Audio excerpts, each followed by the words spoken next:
नेते दिवा पाटलांचे अनेक वर्षाचे नाही दशकांचे कौटुंबिक संबंध आहेत.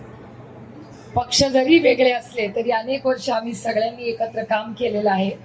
आणि जेव्हा श्रीकांत भाऊंचे वडील एकनाथजी शिंदे महाराष्ट्राचे माननीय मुख्यमंत्री होते तेव्हा एक मताने महाराष्ट्राने निर्णय घेतला होता की लोकनेते दिवा पाटलांचं नाव हे नवी मुंबई आंतरराष्ट्रीय विमानतळाला द्यायचं. आणि सगळे आमदार खासदार सगळ्यांनी राजकारण बाजूला ठेवून एका मताने ते पास केलं. आणि आज तुम्ही बघता आम्ही सगळे इथे उपस्थित आहोत.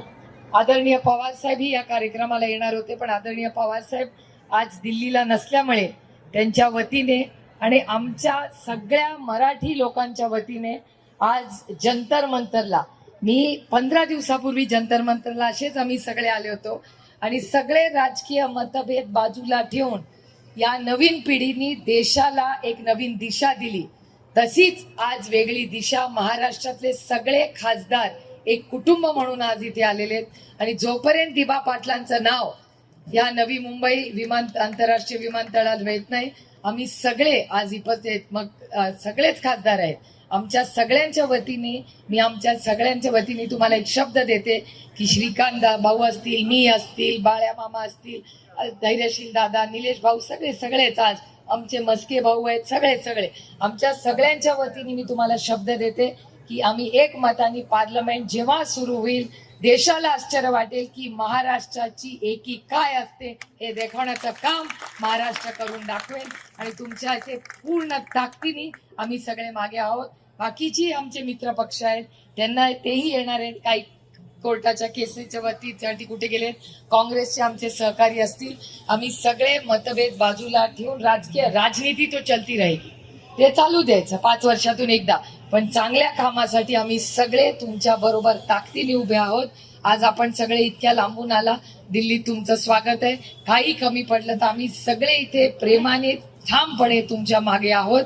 पुन्हा एकदा आपल्या सगळ्या लोकनेते दिवा पाटील नवी मुंबई आंतरराष्ट्रीय विमानतळ हे नाव झाल्याशिवाय आपण स्वस्थ बसणार नाही हा शब्द देऊन आपली रजा देते. जय हिंद, जय महाराष्ट्र, जय भारत. आणि या संघर्ष समितीचे सगळे सदस्य जे आहेत त्यांची जी मागणी आहे आणि आपल्या सगळ्यांची जी मागणी आहे की लोकनेते दिवा पाटील साहेबांचं नाव जे आहे हे नवी मुंबई आंतरराष्ट्रीय विमानतळाला मिळावं याच्यासाठी मोठं आंदोलन देखील झालं. आणि त्या आंदोलनानंतर शिंदे साहेब जेव्हा मुख्यमंत्री होते तेव्हा तसा ठराव देखील त्या ठिकाणी पास केला. आणि या नवी मुंबई विमानतळाला दिवा पाटलांचं नाव देण्याचे सर्व ठराव जे आहेत हे ऑक्टोबर असेल, नोव्हेंबर असेल, डिसेंबर असेल, हे सर्व ठराव जे आहे आपल्या संघर्ष समितीने या ठिकाणी आरटीआयच्या माध्यमाने काढले.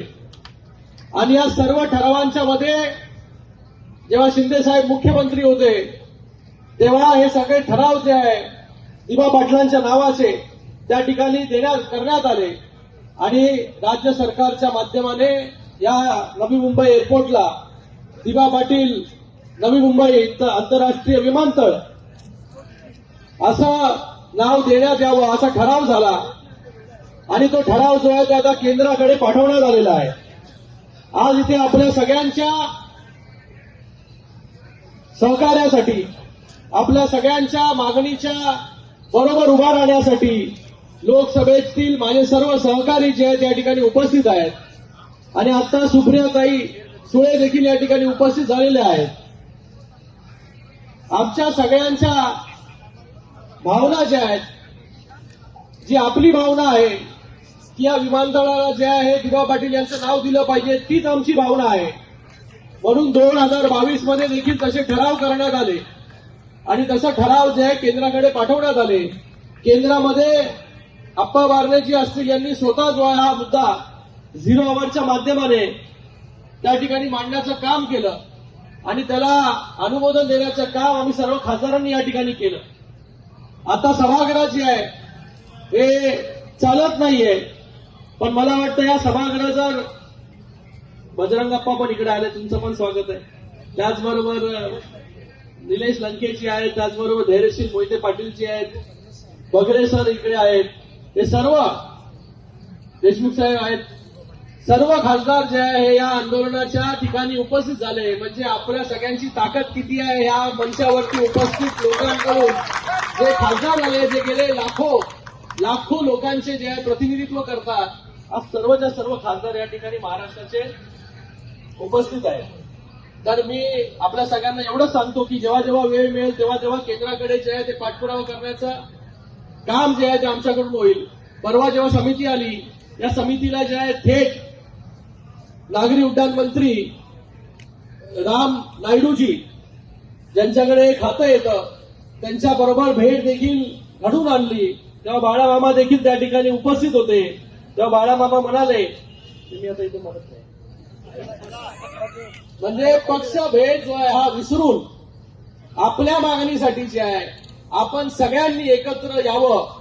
मला वाटतं ह्याच्यासारखं जे आहे ते कुठलं एक्झाम्पल उदाहरण जे आहे ते असू शकत नाही की तिथे सगळे पक्षभेद विसरून जे आहे ही सगळी लोक या ठिकाणी उपस्थित झालेली आहेत, सगळे खासदार या ठिकाणी उपस्थित झालेले. आपल्या सगळ्यांना एवढंच मी सांगतो